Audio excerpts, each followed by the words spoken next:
আসসালামু আলাইকুম বন্ধুরা, কেমন আছেন? আশা করি ভালো আছেন। আর আমি আলহামদুলিল্লাহ ভালোই আছি। তো আজকে আমি নিয়ে চলে এসেছি আলু বেগুন ডিমের নতুন একটা রেসিপি। আপনারা অবশ্যই ট্রাই করবেন আর স্কিপ না করে পুরো ভিডিওটা দেখুন বন্ধুরা। তো আমি কীভাবে রান্নাটা করি, তো প্রথমে আমি তেল দিলাম অল্প পরিমাণে কড়াইতে, আর এখানে লম্বা করে আমি কেটে নিয়েছি বেগুন। তো আমি সব বেগুনটা দিয়ে আমি বেগুনগুলোকে ভেজে নেব, ভালোভাবে ভেজে নেবে বেগুনটাকে। তো আমার ভাজা হয়ে গিয়েছে, দেখুন ভালোভাবে আপনারা ভেজে নেবেন। তো আমি উঠিয়ে নেব, আমার ভাজা এখানে হয়ে গিয়েছে। তা উঠানো আমার হয়ে গিয়েছে। এখানে আমি এই তেলের মধ্যে আমি আলু কুচিগুলো ভেজে নেব। আপনারা লম্বা করে কেটে নেবেন আলুটাকে। তো আমি ভালোভাবে আলুটাকেও ভেজে নেব। দেখুন প্রায় আমার আলু ভাজা হয়ে গিয়েছে, কালার চলে এসছে আলুর মধ্যে। এবার আমি সব আলুগুলোকে তুলে নেব। তো উঠানো আমার হয়ে গিয়েছে। এখানে অল্প পরিমাণ মতো তেল দেব, আর এখানে আমি ডিম ভেঙে দেব। আমি ভালোভাবে নাড়াচাড়া করে আমি ভেঙে নেব। তো ভেঙে নিয়ে আমি আর একটা ডিম আমি এখানে দিয়ে দেব। এটাকেও ভালোভাবে নাড়াচাড়া করে ভেঙে নেব। এবার আমি ভালোভাবে ভেজে নিয়েছি, দেখুন তো আমার ভাজা হয়ে গিয়েছে। এবার আমি উঠিয়ে নেব। আপনারা লাল লাল করে ভেজে নেবেন। তো সব ডিম আমার উঠানো হয়ে গিয়েছে। এখানে পরিমাণ মতো তেল দেব, অল্প পরিমাণ মতো দেবেন।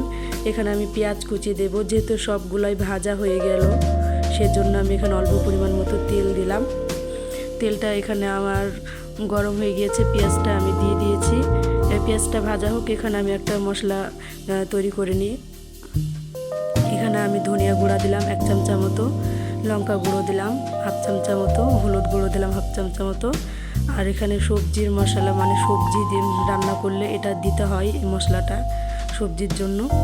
তাই আমি সবজির গুঁড়োটা দিয়ে দিলাম। এখানে পরিমাণ মতো লবণ দিলাম, আর এখানে অল্প পরিমাণ মতো আমি জল দেব পেস্ট করার জন্য। তো ভালোভাবে দেখুন আমার পেস্ট হয়ে গিয়েছে, দেখুন। এবার আমার পেঁয়াজেরও কালার চলে এসেছে। এখানে আমি পেস্টটা দিয়ে দেব। তো আমার এখানে সব পেস্টটা আমি এখানে দিয়ে দেব। আমার দেওয়া হয়ে গিয়েছে। এখানে আমি ভালোভাবে নাড়াচাড়া করে নেব। তো নাড়াচাড়া করে এখানে কাশ্মীরি লঙ্কার গুঁড়ো দিয়ে দেব কালারের জন্য। ভালোভাবে আমি 3 মিনিট কষিয়ে নেব। তো 3 মিনিট আমার কষানো হয়ে গিয়েছে। এখানে আমি ভাজা বেগুনটাকে আলুটাকে আমি দিয়ে দেব, দিয়ে ভালোভাবে নাড়াচাড়া করে নেব। তো আমার সব মিশানো হয়ে গিয়েছে। এখানে ভেজে রাখা ডিমটাকে আমি দিয়ে দেব। তো ভালোভাবে নাড়াচাড়া করে আমি এখানে 2 মিনিট কষিয়ে নেব। তো 2 মিনিট এখানে আমার কষানো হয়ে গিয়েছে। পরিমাণ মতো জল দেব, জলটা বেশি দেবেন না, যেহেতু সব অল্প পরিমাণে সেদ্ধ হয়ে গিয়েছে, সেজন্য অল্প পরিমাণে জল অ্যাড করলাম। এখানে আমি 15 মিনিটের জন্য ঢাকা দিয়ে দিলাম। গ্যাসের ফ্লেভারটা স্লো রাখবেন। তো এখানে ফুটে গিয়েছে, দেখতে পাচ্ছেন। এখানে 15 মিনিট পর আমি চলে এসেছি। তো দেখুন 15 মিনিট পর অনেকটা জল চুষে গিয়েছে, আমার রেডিও হয়ে গিয়েছে। এখানে আমি ভাজা জিরার গুঁড়া দিয়ে দিলাম। তো নাড়াচাড়া করে আজকের আমার রেসিপি রেডি হয়ে গিয়েছে। আমার ঠান্ডা লেগেছে গাইস, তো আপনারা অ্যাডজাস্ট করে নেবেন।